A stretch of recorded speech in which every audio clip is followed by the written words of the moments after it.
The moment words stop meaning anything, there comes a point in life where communication stops creating clarity and starts becoming self-abandonment.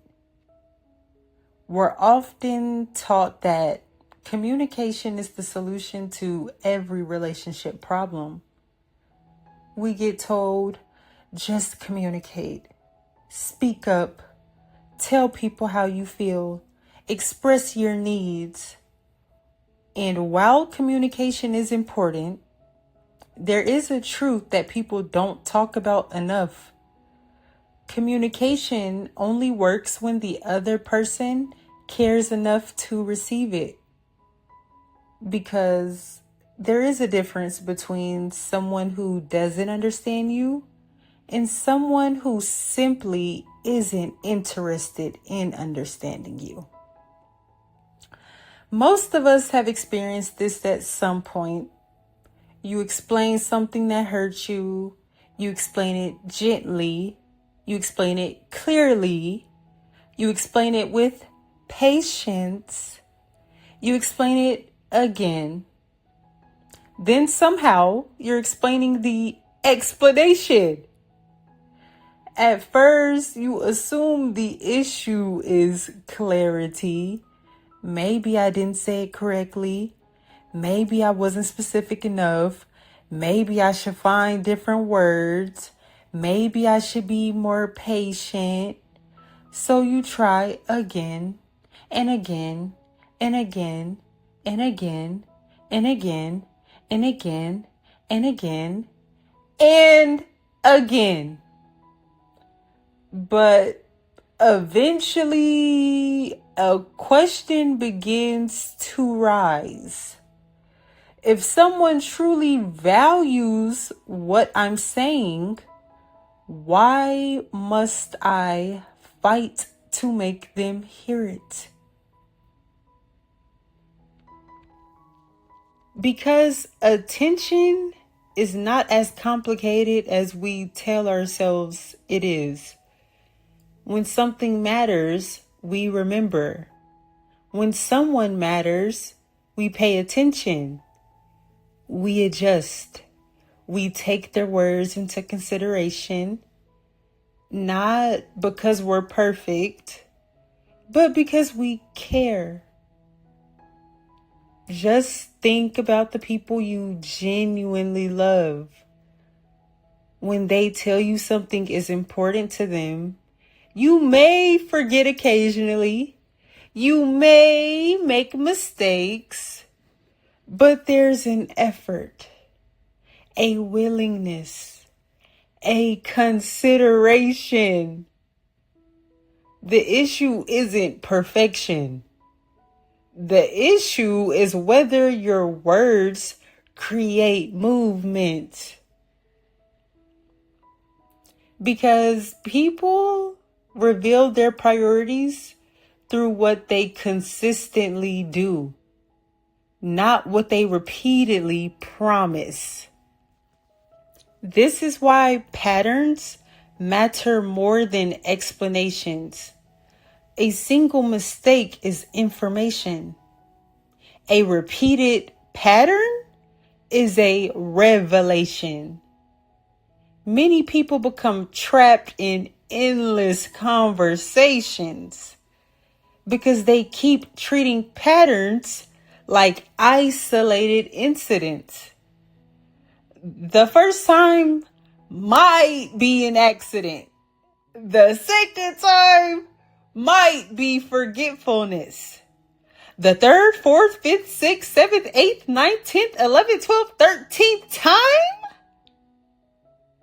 Now you're no longer gathering information. You received the answer. An answer that actions have already provided. Yet many of us continue negotiating with reality. We become attached to potential, attached to who someone could be, attached to who they say they are, attached to who they promise they'll become. Meanwhile, reality is standing directly in front of you, asking a very simple question. What if this behavior is the truth? Not the words, not the intentions, not the explanations, the behavior. Because behavior is communication. Consistency is communication. Effort is communication. Reliability is communication. Attention is communication.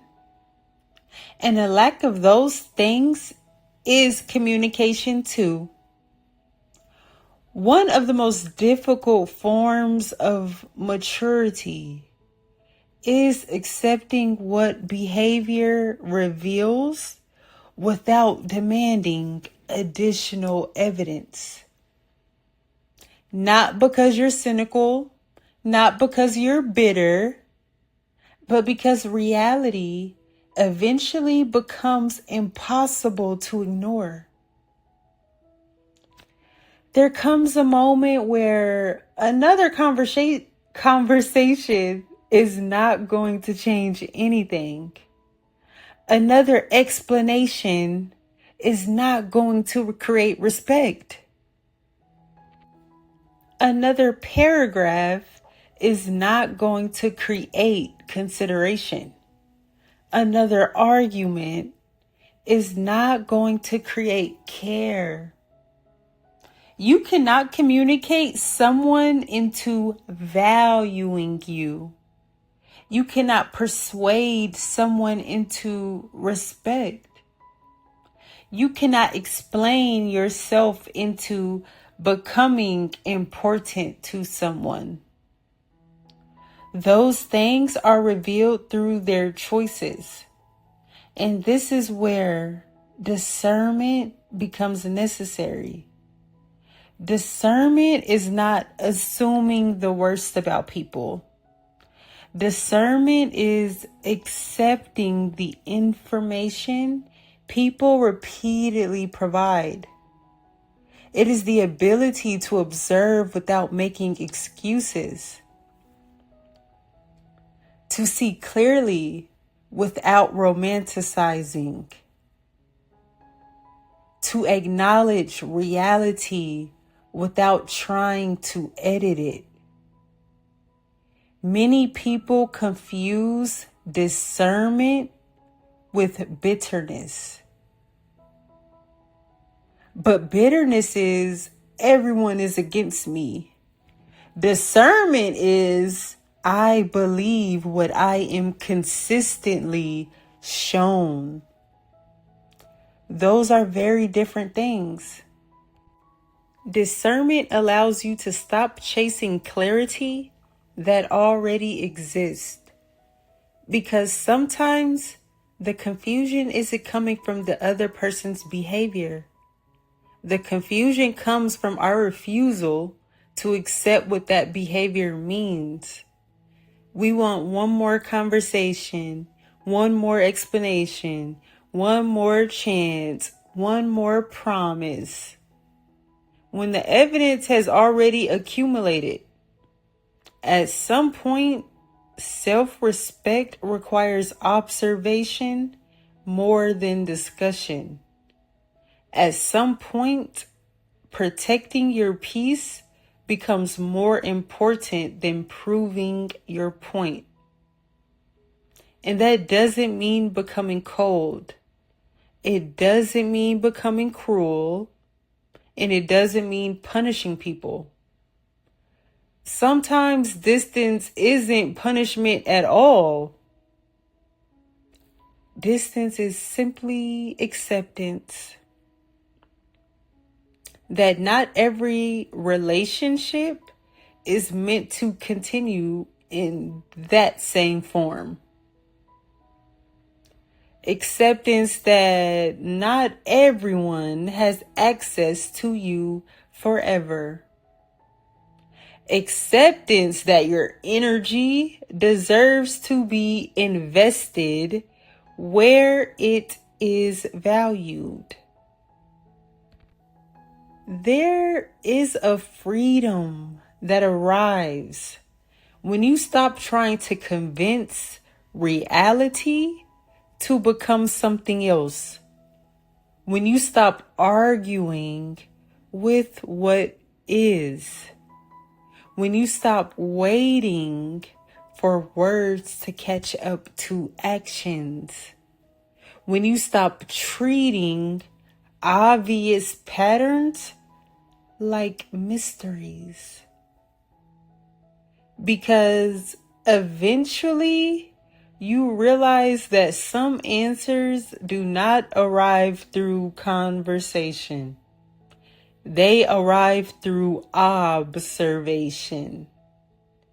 And when someone's actions continuously contradict their words, believe the actions. Not because words are meaningless, but because actions reveal whether the words were ever meaningful to begin with. Communication is powerful.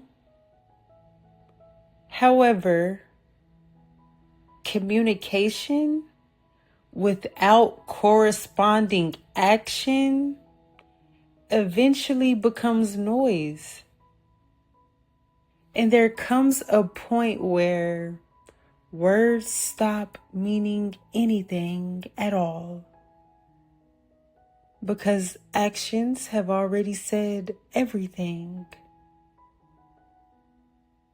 The highest form of discernment is recognizing when you receive the answer you're still trying to look for.